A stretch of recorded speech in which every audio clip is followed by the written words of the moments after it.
yang tadinya harga $5 jadi $11. Ini hal-hal yang membuat masyarakat tidak mempercayai pemimpin yang mereka pilih. Dan security daripada negara ini.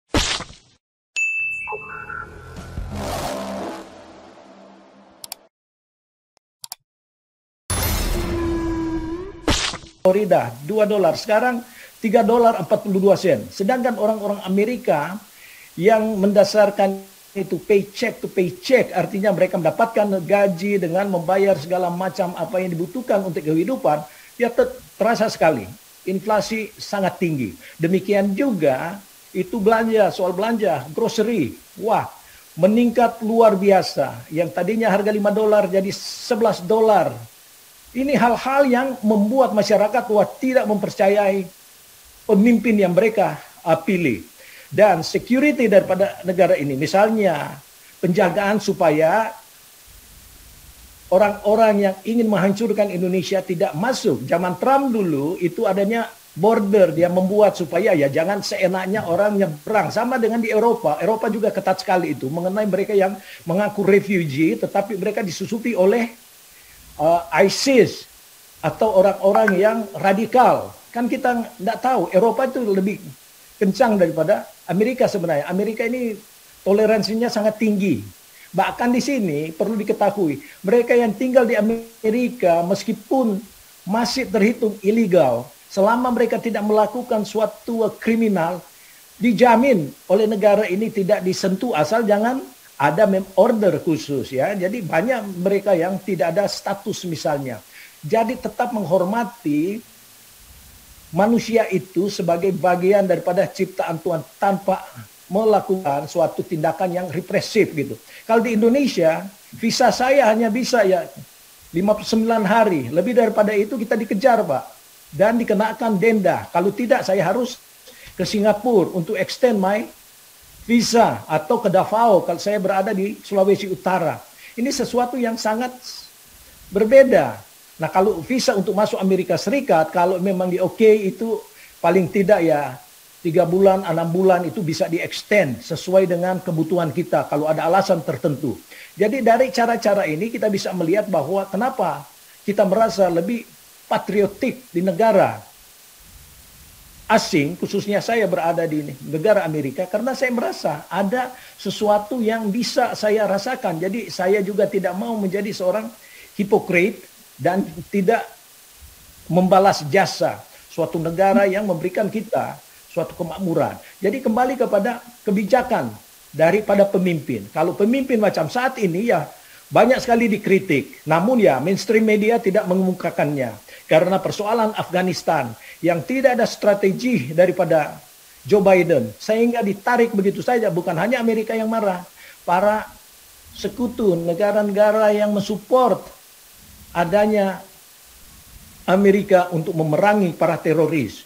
Ya dicabut begitu aja tanpa memperhitungkan. Masih banyak sampai saat ini masih ada ratusan warga Amerika yang berada di Afghanistan. Sehingga rakyat berontak meskipun mereka yang pernah memilih Joe Biden. Harga yang meningkat tinggi. Jadi inilah Amerika Serikat. Jadi tidak harus kita patuh kepada ya kalau pemimpin kita yang tidak menjalankan apa yang dia janjikan atau promise to the people, ya kita punya hak untuk memveto. Kalau di Indonesia kan tidak, kita ikut-ikutan. Kalau agama sudah bilang begitu ya right or wrong, itu kita punya harus diambil. Jadi ini mungkin yang perlu dipahami oleh Pak mualaf malaikat. Jangan kita memberikan suatu pandangan-pandangan ataupun pendapat yang justru menyesatkan, karena ya kita harus tahu juga histori daripada negara ini. Untuk membuat undang-undang di sini tidak hanya karena mereka declare pada tahun 1776 itu ada ratifikasi selama 11 tahun baru mereka umumkan. Inilah undang-undang yang ada melalui amandemen yang sudah diperbaharui, sehingga ya negara ini terukur untuk menentukan, tidak seperti kita di Indonesia. Segala sesuatu kita memblame yang lain. Persoalan itu komunis yang melakukan makar atau melawan pemerintah tahun 1948 di Madiun yang disponsori oleh Musso, Amir Syarifuddin, dan yang satu lagi. Mereka itu tindakan-tindakan lokal yang dipengaruhi oleh partai mereka yang berkiblat kepada Cina. Kemudian muncul DI, Darurat Islam, Kahar Musakar. Jadi semuanya ini adalah tindakan-tindakan represif di dalam negeri. Tidak. Nah, Amerika dalam keadaan-keadaan tertentu, dikala dia melihat bahwa baik untuk kepentingan mereka juga, maka dia ikut campur. Sebagaimana Permesta.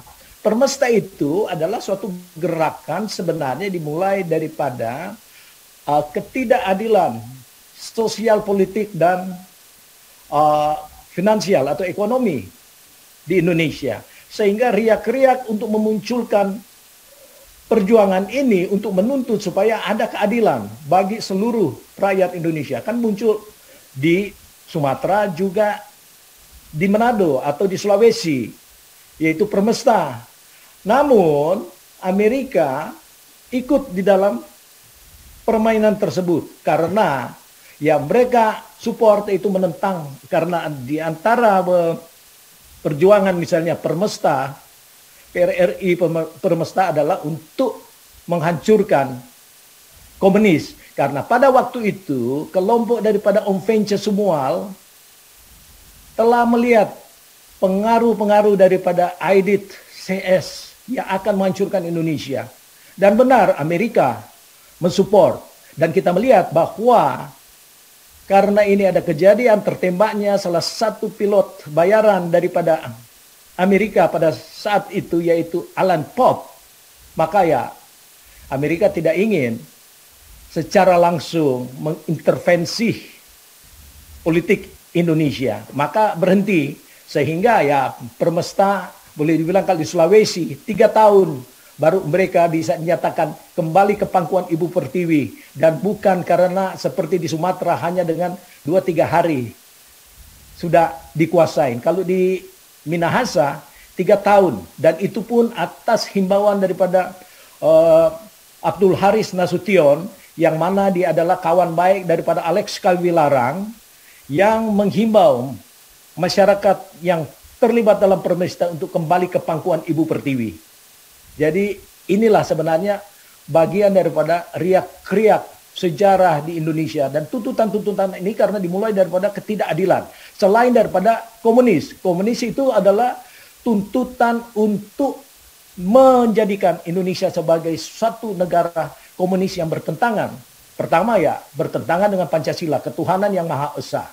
Jadi di sini mungkin gambaran-gambaran untuk kita bisa melihat bahwa dalam komunis juga ini kita lihat. 1 menit Pak Robert ya. 1 menit ya.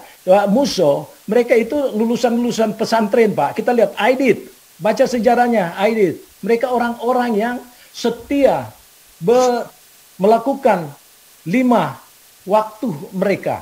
Tetapi mengambil ideologi komunis untuk menjadikan mereka untuk bisa menggulingkan Indonesia. Sekarang khilafah, mereka tidak segan-segan akan bersekutu dengan komunis dikala itu dibutuhkan. Jadi itu mungkin gambarannya Pak ya. Terima kasih Pak Pol.